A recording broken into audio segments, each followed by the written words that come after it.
हम बात करने जा रहे हैं एक ऐसे वायरस के बारे में, ऐसी बीमारी के बारे में जिसका संक्रमण धीरे धीरे भारत में बढ़ता जा रहा है।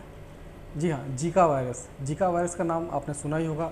अभी केरल में पाए गए हैं कुछ संक्रमण व्यक्ति, और हाल फिलहाल में कानपुर में भी इसके संक्रमण इसका फैला हुआ है। एक दो व्यक्ति उसमें भी संक्रमित पाए गए हैं। तो आज बात करेंगे कि जीका वायरस होता क्या है, किस कारण से फैलता है, इसके लक्षण क्या है, इसका इलाज क्या है, इसका बचाव क्या है, किसके द्वारा ये फैलता है, इन सब के बारे में आज हम संपूर्ण डिस्कशन करने वाले हैं। तो ये वीडियो आप लोगों के लिए बहुत ही लाभदायक होने वाला है, बहुत ही इंपॉर्टेंट होने वाला है। तो कृपया इस वीडियो में आप अंतिम तक बने रहें। नमस्कार, मैं आशीष आप लोगों का स्वागत करता हूं अपने यूट्यूब चैनल हेल्थ इफ्लक्स में। जैसा कि आप लोग जानते हैं कि ये चैनल एक हेल्थ से रिलेटेड चैनल है। इसके स्वास्थ्य से संबंधित सारी जानकारी दी जाती है, मेडिसिन से संबंधित जानकारी जाती है, कौन सी इन्वेस्टिगेशन कराना है, कौन सी जाँचें हैं, मेडिसिन के इफेक्ट, साइड इफेक्ट, इन सब के बारे में इस चैनल के माध्यम से आप लोगों को बताया जाता है। तो जिन भी लोगों ने मेरा चैनल अभी तक सब्सक्राइब नहीं किया हो, मेरा उनसे रिक्वेस्ट है कि मेरे चैनल को सब्सक्राइब कर लें, साथ साथ बेल आइकन को भी दबा दें, जिससे मेरे आने वाली नई नई वीडियो के बारे में आप लोगों को जानकारी सबसे पहले हो सकती है। तो दोस्तों, ये जो जीका वायरस है ये भारत में पैदा नहीं हुआ है, भारत में पहले नहीं पाया गया है। आप सोच रहे हो जब भारत में नहीं पाया गया तो इसका मतलब ये चीन से आया होगा। नहीं, ये चीन से भी नहीं आया है। सबसे पहले ये पाया जाता है युगांडा में। युगांडा एक अफ्रीकी देश है। 1947 में सबसे पहले इसे बंदरों में पाया गया है। 1952 में इसका सबसे पहले केस इंसानों में पाया गया था, वो भी युगांडा में ही। धीरे धीरे फैलता हुआ अब भारत तक आ पहुंचा है। तो दोस्तों, सबसे पहले मैं आप लोगों को बता देता हूं कि ये जीका वायरस है वो किसके द्वारा फैलता है। ये जो जीका वायरस होता है वो मच्छरों के काटने से फैलता है, वो भी एडिज इजिप्टी नामक जो मच्छर होते हैं ये उनके द्वारा काटने से फैलता है। ये जो एडिज इजिप्टी मच्छर है इसके बारे में आपने पहले भी सुन रखा होगा। इसके द्वारा चिकनगुनिया भी फैलाया जाता है, डेंगू भी फैलाया जाता है। तो इन सब का जो वाहक है वो एडिस इजिप्टी है। अब बात करूँगा इसके लक्षण के बारे में। इसका जो लक्षण है, सबसे पहले आपको क्या होगा कि आपको बुखार जैसे सिम्टम्स आएंगे और आपके बदन दर्द करेगा, आपके जोड़ दर्द करेंगे, आपके आँखों में स्वेलिंग हो जाएगी, आपको चक्कर आएगा, घबराहट आएगा।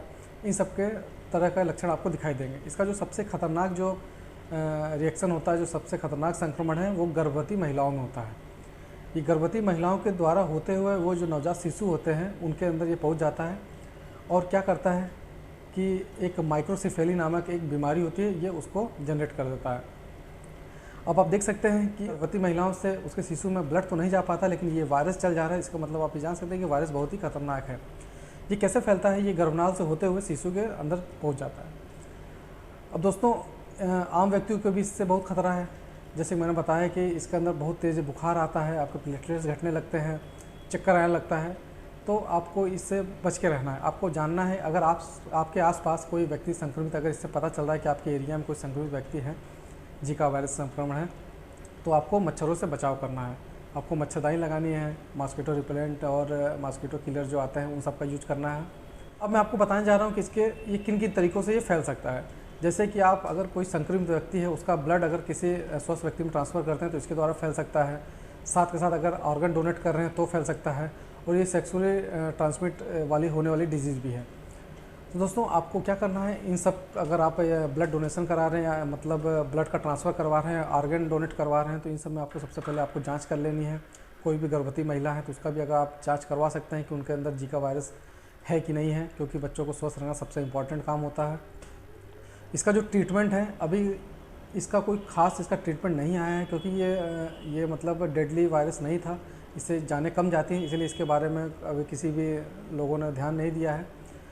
इसका जो हम इलाज करते हैं वो सिम्टोमेटिक तरीके से करते हैं। अगर आपको बुखार आ रहा है तो बुखार की दवा देते हैं, बदन दर्द है तो पेन किलर देते हैं, साथ साथ कई और सिम्टम्स आते हैं तो उन सब की हम दवा देके इसको ट्रीट करते हैं।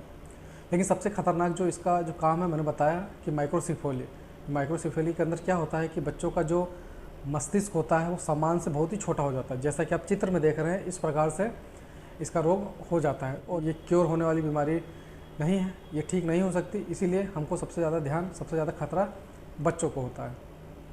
तो दोस्तों, अब मुझे लगता है कि आप लोग जीका वायरस के बारे में थोड़ी बहुत जानकारी आपको मिल गई होगी, आपको समझ में आ गया होगा कि जीका वायरस क्या है, इससे कैसे बचाव रखना है। दोस्तों, मिलते हैं अगले वीडियो में, तब तक के लिए